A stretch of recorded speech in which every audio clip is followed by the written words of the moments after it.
સો દીદી હમણાં બોટલ ચડાવીને આવી ગયા છે ઘરે નાઇટ માટે અને કાલે ફરીથી જવાનું છે બોટલ ચડાવવા. કેટલા વાગે જવાનું છે દીદી? 9 વાગે હે ને? 9 વાગે જવાનું છે. જમી લીધું છે. હવે એમને બોલવાની હિંમત નથી, લાઈક તાકાત નથી, એકદમ વીકનેસ આવી ગઈ છે એટલે એમની બદલે મેં ક્લિપ લઈ લીધી. ચલો બાય બાય તો કહી દો. હેલો એવરીવન, તો આજે બીજો દિવસ થઈ ગયો છે. કાલની જે તમે લાસ્ટ અને પહેલાંની જે ક્લિપ જોઈ એમાં ત્યારે હું ઘરે જતી રહી હતી કેમ કે રાત્રે મને બિલકુલ નહોતું ફાવતું અને રાત્રે કોઈ ટ્રીપ ચડવાની નથી એટલે પછી ઘરે જતી. તમે વિચારતા છો કે એવું તો કેવું હોસ્પિટલ કે ઘરે જવા દીધા, એડમિટ છો તો ડૉક્ટર બહુ સારા છે અને ઓળખીતા છે, પ્લસ ફેમિલી ડૉક્ટર છે એટલે ને સ્ટાફ બી બહુ જ ફાઇન છે. એનો બહુ જ મસ્ત સ્ટાફ છે, બધા બહુ જ સારી રીતે ઓળખે છે અને બસ તો અત્યારે ટ્રીપ ચડી રહી છે, બોટલ ચાલુ જ છે.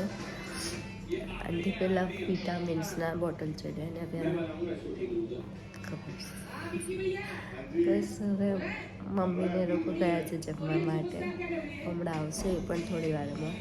ત્યાં સુધી મેં કીધું વાત કરી લઉં. આગળ કેટલી બધી ક્લિપ્સ સોરી વિડીયો શૂટ જ નથી થયો બિલકુલ બી વ્લોગિંગ સોરી. તો આજે થોડું સારું છે, 2-3 દિવસ પછી હવે સારું લાગે છે એટલે મેં કીધું એક વિડીયો ક્લિપ તો બનતા હે આપકી સાથ. તો વિડીયો લઈ લીધો, વ્લોગિંગ વિડીયો ક્લિપ્સો વ્લોગિંગ બનતા તો વ્લોગિંગ લઈ લઉં. તમને લાગશે કે આવી હાલતમાં બી વ્લોગ કરે છે પણ ટાઈમપાસ તમારા લોકો સાથે વાત કરવા માટે. અવાજ થોડો ઉખડેલો લાગશે કેમ કે બેસી ગયું છે, શરદી છે. તો બસ હવે ચાલો આરામ કરીએ. ત્યાં સુધી ટીવી જોઉં છું ટાઈમપાસ. સ્પેશિયલ રૂમ છે મસ્ત એસીવાળો કે જનરલમાં મને નથી ફાવતું છે. ચાલો હવે મળ્યા પછી. તો હવે અમે હોસ્પિટલથી હવે ડિસ્ચાર્જ મળવાનું છે ફાઇનલી 2-3 દિવસ પછી. આજે ડે 4 છે નહીં હે ને? હવે એક્સાઇટેડ ઘરે જવા માટે. જાતે પેશન્ટ જઈને કાઢી આપ્યું કે મને કાઢી આપો. જે ડિસ્ચાર્જમાં ટાઈમ છે, નીચે ફોર્માલિટી થઈ રહી છે તો હવે ફોર્માલિટી થઈ જાય એટલે પછી હવે ફટાફટ જઈએ ઘરે. ચલો, યુ આર એક્સાઇટેડ? બહુ જ બધું અને ફાઇનલી આવી નીકળી ગયું છે. એટલું પેન થતું હતું તો હવે સારું લાગે છે અને બોડી પર વીકનેસ હતી તો હવે એકદમ સ્ટ્રોંગ. હવે દીદી સાથે ફાઇટિંગ કરી હશે તો દીદી હારી જવાની છે. આ મારો બેડ છે જેમાં મને બેડ છે,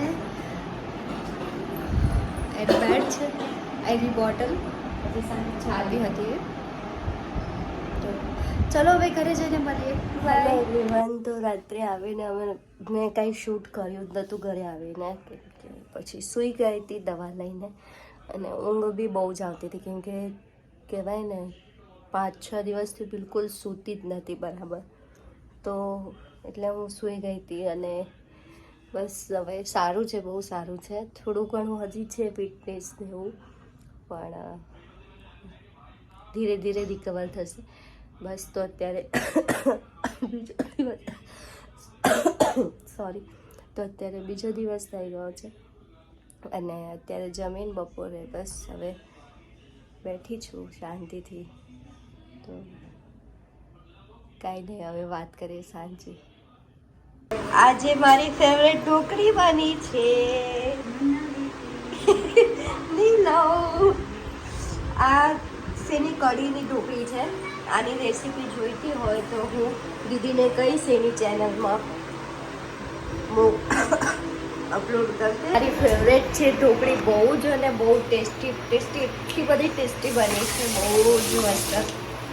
અત્યારે તો હું ભાઈ ફૂલ રેસ્ટમાં છું. આમ આરામ બસ, બીજું કાંઈ નહીં. ટીવી ચાલુ છે, ચલો પછી મળીએ. ગુડ મોર્નિંગ, કેમ છો બધા?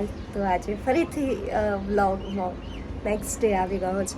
રાત્રે શૂટ નહોતું કર્યું જમીને, અને ઈચ્છા થઈ હતી શૂટ કરું, પણ પછી મેં કીધું ચાલ નથી કરું. લેઝી ટાઈપ થઈ ગયું હતું.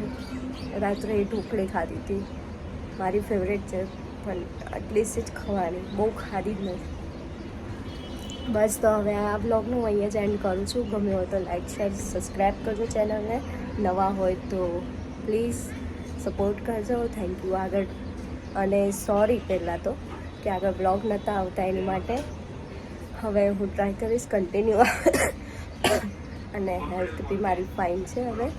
50 નહીં, પહેલાં 50 હતી, હવે 70-80% ઓકે છે. તો ચાલો હવે, જય માતાજી, જય શ્રી કૃષ્ણ, ધ્યાન રાખજો.